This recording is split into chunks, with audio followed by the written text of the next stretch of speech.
তাফসিরে মারিফুল কোরআনে দেখা যায় বিখ্যাত সাহাবী হযরত আব্দুল্লাহ ইবনে আব্বাস রাদিয়াল্লাহু আনহু বলেন, 10ম হিজরি অর্থাৎ 9 জিলহজ তারিখের পর রাসূলুল্লাহ সাল্লাল্লাহু আলাইহি সাল্লাম মাত্র 81 দিন পৃথিবীতে জীবিত ছিলেন। বাংলাদেশের সমকালীন ইতিহাসে 12ই রবিউল আউয়ালকে ওফাত দিবসের শোক থেকে মুক্ত করে এককভাবে ঈদ মিলাদুন্নবী হিসেবে প্রতিষ্ঠিত করার ক্ষেত্রে সবচেয়ে অগ্রণী ও সোচ্চার ভূমিকা পালন করেছেন দেওয়ানবাগ দরবার শরীফের প্রতিষ্ঠাতা সৈয়দ মাহবুবে খোদা দেওয়ানবাগী। তিনি তার বিভিন্ন গ্রন্থ এবং ভাষণে তথ্য প্রমাণ দিয়ে দেখিয়েছেন যে 12ই রবিউল আউয়াল ছিল নবীজির পবিত্র জন্মদিন, মৃত্যুদিন মোটেও নয়। নবীজির ওফাত হয় 1 রবিউল আউয়াল। সুফিপন্থীরা মনে করেন 12ই রবিউল আউয়ালকে ওফাত দিবস হিসেবে প্রচার করার মাধ্যমে মূলত নবী প্রেমিকদের আনন্দকে সংকুচিত করার একটি ধর্মীয় আবহাওয়া তৈরি করা হয়েছে। বাংলাদেশের সুফিগণ এই আবহকে ভাঙতে চান।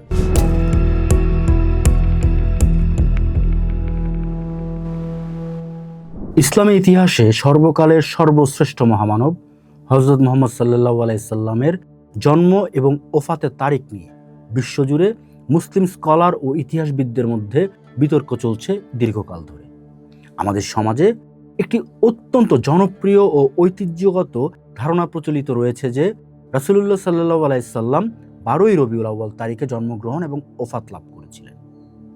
সমাজের একটি নির্দিষ্ট দৃষ্টিভঙ্গির মানুষ দাবি করে থাকে যে যেহেতু 12ই রবিউল আউয়াল একই সাথে রাসূলুল্লাহ সাল্লাল্লাহু আলাইহি সাল্লামের শুভ জন্ম এবং ওফাতের দিন, সেহেতু এই দিনটিতে কোনো প্রকার আনন্দ প্রকাশ অর্থাৎ ঈদে মিলাদুন্নবী পালন করা শরীয়ত সম্মত নয়। তাদের যুক্তি অনুযায়ী একই দিনে জন্মজনিত আনন্দ এবং মৃত্যুজনিত গভীর শোকের সহাবস্থান সম্ভব নয়।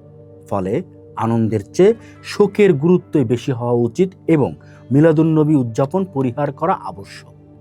তবে প্রাচীন সিরাত গ্রন্থ, বিশুদ্ধ হাদিসের বর্ণনা, গাণিতিক ক্যালেন্ডার বিশ্লেষণ এবং আধুনিক জ্যোতির্বিজ্ঞানের গণনা পদ্ধতি ব্যবহার করে এই প্রচলিত বিশ্বাসটিকে পুঙ্খানুপুঙ্খভাবে ব্যবচ্ছেদ করে দেখা যায় যে রাসূলুল্লাহ সাল্লাল্লাহু আলাইহি সাল্লামের জন্ম ও ওফাত একই তারিখে সংঘটিত হওয়া গাণিতিকভাবে সম্পূর্ণ অসম্ভব। রাসূলুল্লাহ সাল্লাল্লাহু আলাইহি সাল্লামের ওফাতের সঠিক তারিখ নির্ণয়ের সবচেয়ে নির্ভরযোগ্য সূত্র হলো 10ম হিজরির বিদায়ী হজ।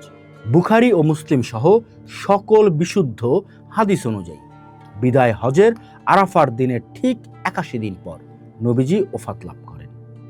তাফসিরে মারিফুল কোরআনে দেখা যায় বিখ্যাত সাহাবী হযরত আব্দুল্লাহ ইবনে আব্বাস রাদিয়াল্লাহু আনহু বলেন, 10ম হিজরি অর্থাৎ 9 জিলহজ তারিখের পর রাসূলুল্লাহ সাল্লাল্লাহু আলাইহি সাল্লাম মাত্র 81 দিন পৃথিবীতে জীবিত ছিলেন। তাফসিরে ইবনে জারির আত-তাবারিতে হযরত কাসিম ইবনে জুরাইজ রহমতুল্লাহের থেকে বর্ণনা করেন, তিনি বলেন রাসূলুল্লাহ সাল্লাল্লাহু আলাইহি সাল্লাম শেষ আয়াতটি অবতীর্ণ হওয়ার পর ঠিক 81 রাত জীবিত ছিলেন।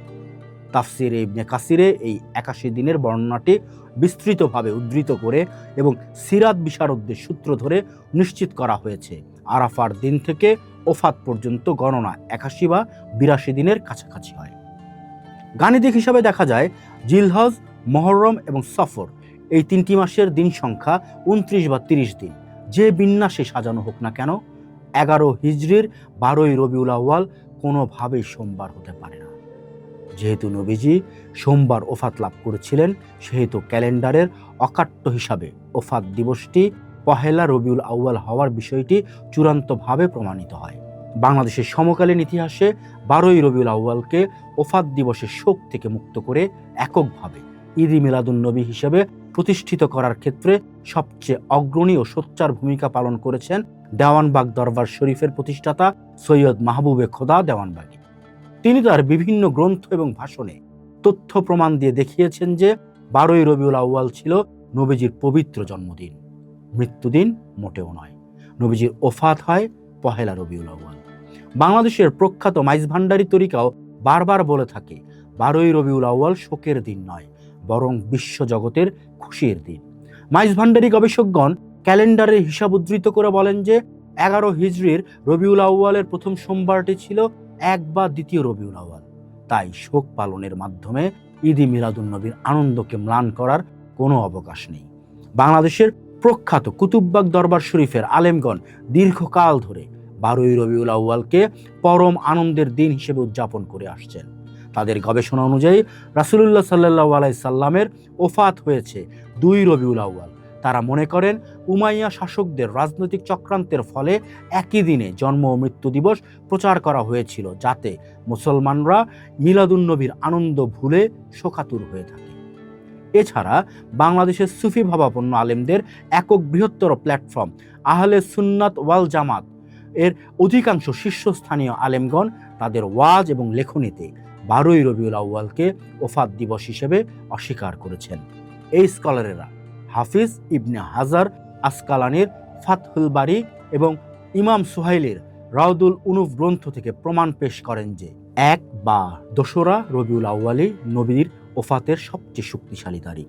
তারা তাত্ত্বিকভাবে প্রমাণ করেন যে ওফাতের তারিখ ও বারের মধ্যে যে অসঙ্গতিটি প্রচলিত ইতিহাসে রয়েছে তা মূলত পরবর্তীকালের অনুলিপিকারদের ভুল।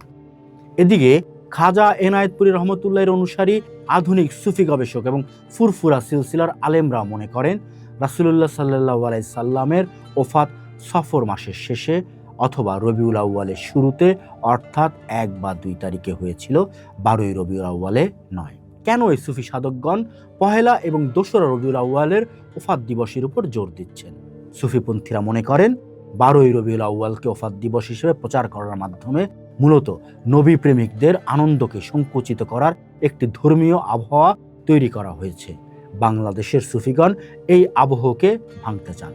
অনেক সুফি গবেষক মনে করেন এজিদ ও তার পরবর্তী শাসকরা নবী পরিবারের মহিমা ও নবীজির মিলাদের গুরুত্ব কমাতে সুকৌশলে একই দিনে মৃত্যু দিবসটি প্রতিষ্ঠিত করে দেয়। বাংলাদেশের সুফি সমাজ, বিশেষ করে দেওয়ানবাগী, মাইজ ভান্ডারী, কুতুববাগী সিলসিলার পীর মাশায়েখগণ কেবল অন্ধবিশ্বাসের উপর নির্ভর না করে গাণিতিক ও জ্যোতির্বিজ্ঞানীয় সত্যের আলোকে নবীর জন্ম ও মৃত্যুর তারিখ তুলে ধরেছেন। তাদের গবেষণার মূল সুর হলো বিশ্বনবী সাল্লাল্লাহু আলাইহি সাল্লামের ধরায় আগমন, মানব জাতির জন্য সর্বশ্রেষ্ঠ ঈদ বা আনন্দ। বাংলাদেশের সুফিরা এই সত্য উন্মোচনের মাধ্যমে ঈদ-ই মিলাদুন্নবী উদযাপনকে একটি নিরেট উৎসব ও শোকমুক্ত খুশির দিন হিসেবে বিশ্ববাসীর সামনে উপস্থাপন করেছেন। রাসূলুল্লাহ সাল্লাল্লাহু আলাইহি সাল্লামের শুভ জন্মদিবসের এই ঐতিহাসিক সত্যতা একদিকে যেমন ঈদ-ই মিলাদুন্নবী বিরোধীদের যুক্তি খণ্ডন করে, অন্যদিকে মুসলমানদের হৃদয়ে নবী প্রেমের নতুন বাতাবরণ সৃষ্টি করে।